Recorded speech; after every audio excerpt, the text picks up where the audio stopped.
দর্শক, পরিমণি আজ আদালতে হাজির হওয়ার কথা রয়েছে। এই মুহূর্তে আমরা যেমনটি জানতে পেরেছি তিনি হাজির হয়েছেন আদালতে। আমাদের সাথে এই মুহূর্তে যুক্ত হবেন আমাদের সহকর্মী স্বপন আহমেদ। তার কাছ থেকে বিস্তারিত জানবো। স্বপন, কি অবস্থা জানাবেন, সেখানে কি পরিস্থিতি বিরাজ করছে এই মুহূর্তে?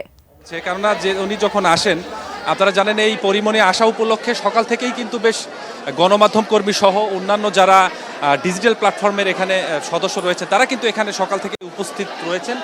এখন আমি কিছুটা চিত্র আপনাকে একটু দেখাতে চাই সাজিয়ে। আপনি দেখতেই পাচ্ছেন যে কি পরিমাণ আদালত প্রাঙ্গণে আসলে মানুষের ভিড় জড়ো হয়েছে, বিশেষ করে গণমাধ্যম কর্মী সহ যারা বিভিন্ন ডিজিটাল প্ল্যাটফর্মে কাজ করে থাকেন তারা কিন্তু সকাল থেকেই এখানে উপস্থিত হয়েছেন।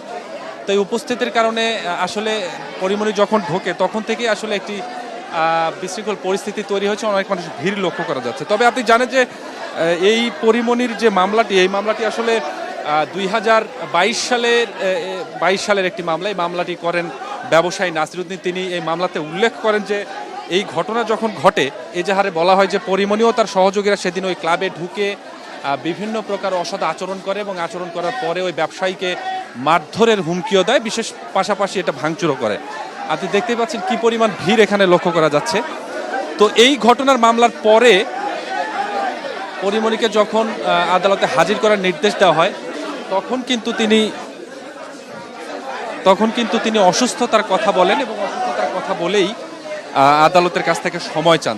সানবিট সব দিবে সামাল। সানবিট ম্যাজিক প্রেস ডিশওয়াশিং এর মাথা ঘোরানো সলিউশন। তবে গতকালকে যেটি ঘটেছে, এই অসুস্থতার কথা বলে জামিন আবেদন চাওয়া হয়, তবে আদালত যেটি নামঞ্জুর করে তাকে গ্রেপ্তার আদেশ দেন আদালত। তো এই মুহূর্তে আসলে অনেক সংকীর্ণ একটা পরিবেশ তৈরি হয়েছে। আপনি নিশ্চয়ই দেখতে পাচ্ছেন সংকীর্ণ একটা পরিবেশ তৈরি হওয়ার কারণে আসলে আমরা ভিতরেও ঢুকতে পারছি না। তবে কিছুক্ষণ পর যেহেতু পরিমণি চলে আসেন, কিছুক্ষণ পর আদালত হয়তো এই আত্মসমর্পণ করবেন। তিনি আত্মসমর্পণ পরে আদালত তার বিষয়ে কি সিদ্ধান্ত নেয় সেই বিষয়টা আমরা আপনাদেরকে জানাতে পারবো আরও ভালোভাবে। আমি আরেকটু দেখানোর চেষ্টা করি আপনাদেরকে। দেখুন পিছনের চিত্রটি, অসংখ্য মানুষ এখানে উপস্থিত হয়েছেন। যেহেতু পরিমণি একজন জনপ্রিয় একটি নায়িকা, ডিজিটাল প্ল্যাটফর্ম সহ বিভিন্ন সিনেমায় তিনি অভিনয় করেছেন, তাকে নিয়ে কিন্তু দেশের মানুষ বেশ জনপ্রিয় একটি নায়িকা হিসেবেই